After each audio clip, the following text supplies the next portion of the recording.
Hello, अस्सलाम वालेकुम। जी वालेकुम अस्सलाम। जी गवर साहब, मैं वसीम बात कर रहा हूँ सुनवार से।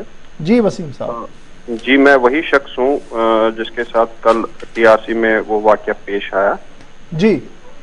तो मैं कल वहाँ पे गया था टेस्टिंग के लिए। पहले तो वहाँ पे इतनी बड़ी भीड़ थी कि मतलब समझ में नहीं आ रहा था कि इंसान जाए तो जाए कहाँ टेस्ट करने के लिए। तो मैंने वहाँ पे अपनी रजिस्ट्रेशन पहले करवाई। तो रजिस्ट्रेशन करवाने के बाद मैं करीब पौना घंटा वहाँ पे रुका। तो पौने घंटे के बाद मुझे बुलाया जाता है। मैं समझा कि मुझे टेस्टिंग के लिए जाना है और मेरे हाथ में एक रिपोर्ट थमाई जाती है जो नेगेटिव होती है बिना टेस्ट किए। तो जब मैं उनसे पूछता हूँ कि मेरा तो टेस्ट ही नहीं हुआ तो रिपोर्ट कहाँ से बनी, तो उनका ये कहना था वहाँ पे कि जी आप एब्सेंट थे तो इसलिए आपकी रिपोर्ट आ गई।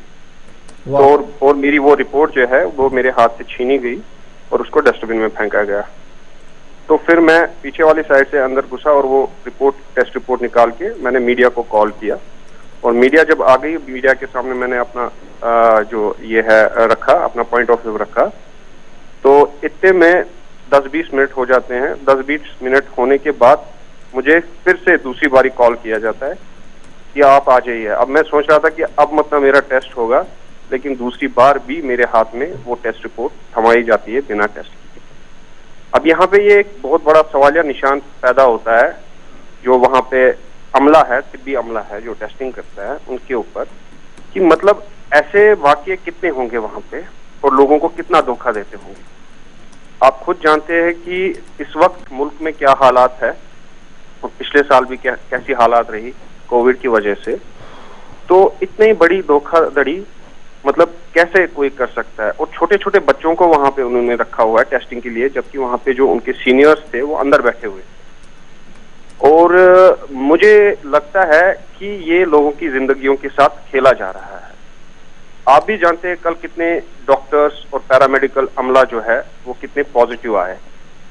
तो मुझे लगता है इसमें सबसे बड़ी जो खामी है वो टेस्टिंग में ही है कि मतलब ऐसे ही जैसे मुझे टेस्ट नेगेटिव दिया गया, कितनों को नेगेटिव दिया गया होगा और वो हॉस्पिटल गए होंगे अपना इलाज करवाने के लिए और वहां पे या घर गए होंगे और वहां पे उन्होंने उनको इन्फेक्ट किया गया। और जब उन जो सीनियर साहिबान उनका आप रिपोर्ट देखेंगे जो वो कह रहे हैं कि जी 9 बजे से हम लेकर अभी 12-1 बजे तक कंटिन्यू टेस्टिंग कर रहे हैं, तो एग्जॉस्ट हो गए थे, खाने का टाइम नहीं मिल रहा था।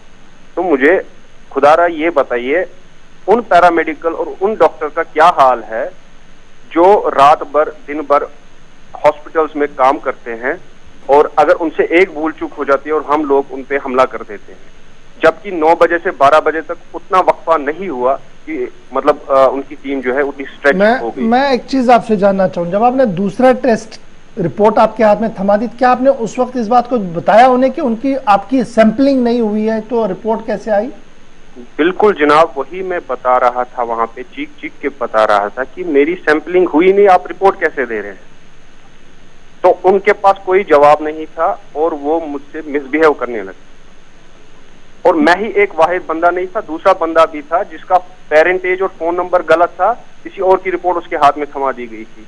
ऐसे वाकयात वहां पे कितने होते होंगे। मतलब इंसान का स्टेट ऑफ माइंड उस टाइम पे क्या होता है जब एक कोविड टेस्टिंग सेंटर पे चले जाता है बंदा, उसका स्टेट ऑफ माइंड ये होता है कि खुदा ना खास्ता उसको कोविड मत ना हो गया होगा और वो डिप्रेशन में चला जाता है। कल ही आपने देखा कि कुलगाम में 70 साल बुजुर्ग ने जो है उसने अपना ये कर दी। पहले तो मैं आपकी जुर्रत को सलाम करता हूं कि जिसने इतनी बड़ी हिम्मत करके मीडिया के सामने बात रखी। हमारे साथ भी आपने कल बात की, हमने भी कल इसको चलाया था, आज दोबारा आपने इस बात को रखा है। मैं तो पहले आपको सलाम करूंगा क्योंकि आप ये चाहते हैं कि निज़ाम बेहतर हो, आप दबाना नहीं चाहते हैं बात को। आप कहते हैं चलिए मेरा नेगेटिव है दबा करो यार जो भी है, लेकिन आप जैसे लोगों की ज़रूरत है जो काफ़ी वाइब्रेंट है इस सोसाइटी के लिए। और मुझे उम्मीद है कि महकमा सेहत के ज़िम्मेदार ज़रूर अपनी वजाहती बयान आज जारी करेंगे, बताएंगे कि ऐसा क्यों हुआ है।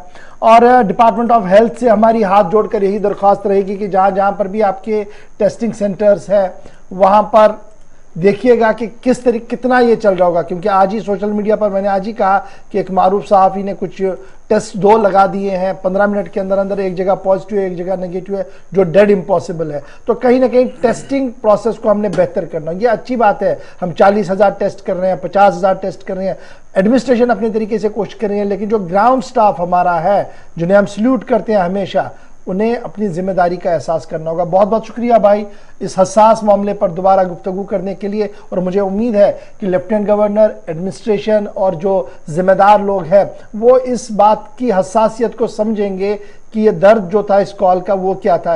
ये नुक्तेचीनी नहीं है, ये तनकीद बराए तनकीद नहीं है, बल्कि ये सिर्फ तनकीद बराए तामीर है, ताकि आने वाले दिनों में जिस परेशानी की ओर हम जा रहे हैं, जिस पीक की बात माहिरीन कर रहे हैं, उससे हम सही तरीके से निपट